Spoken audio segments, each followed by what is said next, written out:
भगवत दर्शन उसी को प्राप्त होते हैं जिसकी भगवत दर्शन की प्रबल उत्कंठा के लिए 4 बातें जीवन में आ जाएं।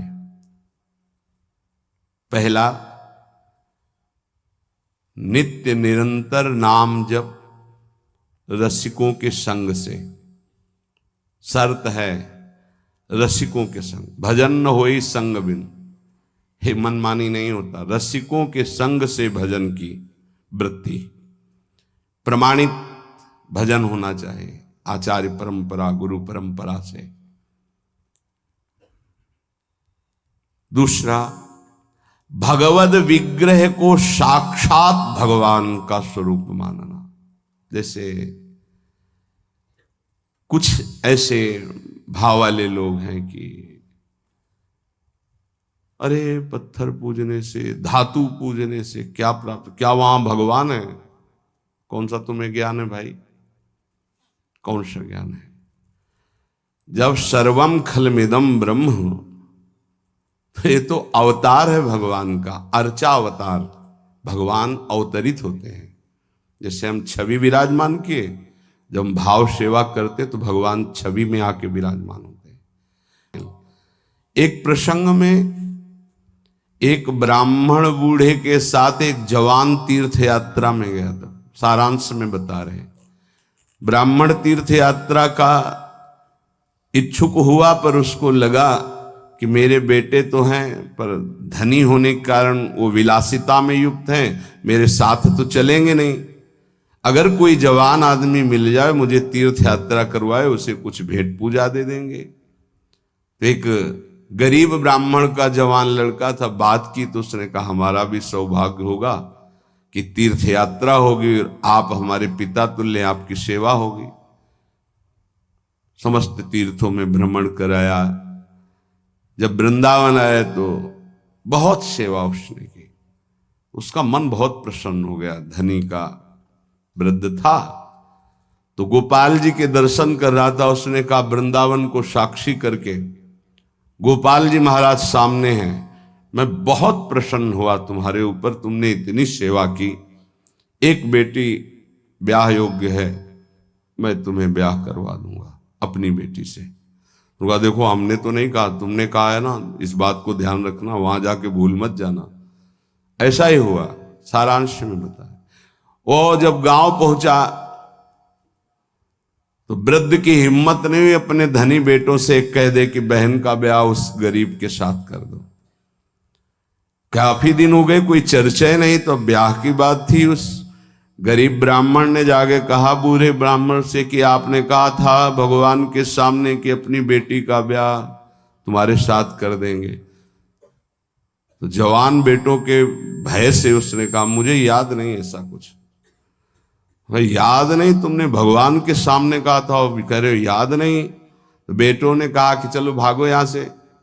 भगवान के सामने कहा बुलाओ भगवान को, अगर साक्षी दे देंगे तो हम बहन का ब्याह कर देंगे। बोले पक्का? तो उनको पता था कि मूर्ति कोई बोलती थोड़ी, चलती थोड़ी। तो उनका हाँ पक्का।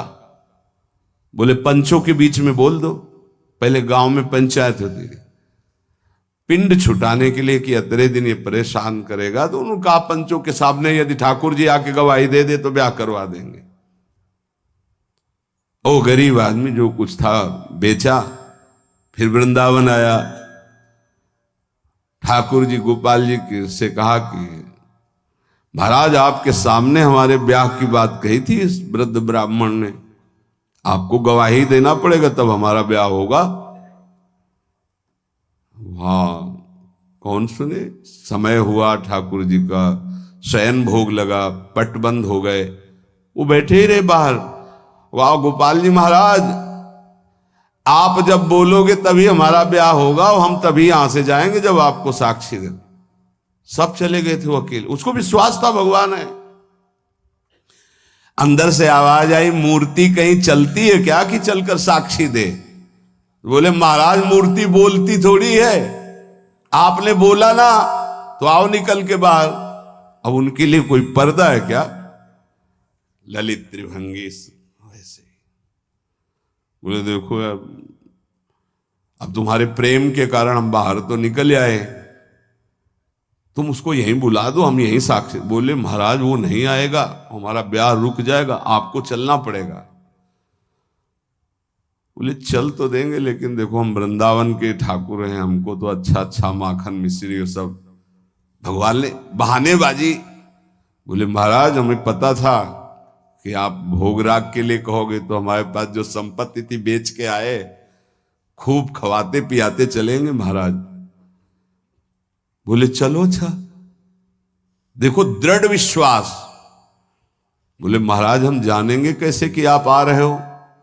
बोले मेरे नूपुरों की ध्वनि सुनाई देगी, और देखो लौट कर जहां देख लोगे उससे आगे फिर हम नहीं जाएंगे।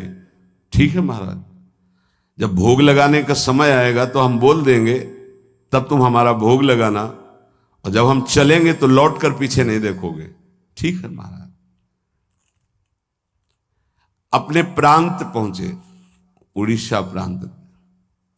गांव जब नजदीक रह गया तो सोचा मुड़ के तो देखे, केवल पायले धुनी है, ठाकुर जी भी है। मुड़ के देखा तो श्याम घन साक्षात प्रभु।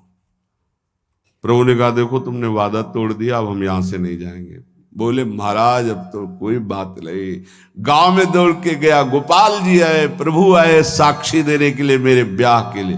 पूरा नगर दौड़ पड़ा, पंचायत के सब ने देखा प्रभु विराजमान। अब किसी की हिम्मत थोड़ी थी कि पूछ ले, जबरदस्ती उस बुड्ढे से कहा ब्याह करो भगवान वृंदावन से साक्षी। आज भी साक्षी गोपाल के रूप में भगवान विराजमान। क्या हुआ? जिसे तुम मूर्ति समझते वो चल के उड़ीसा तक गए और गवाही दी।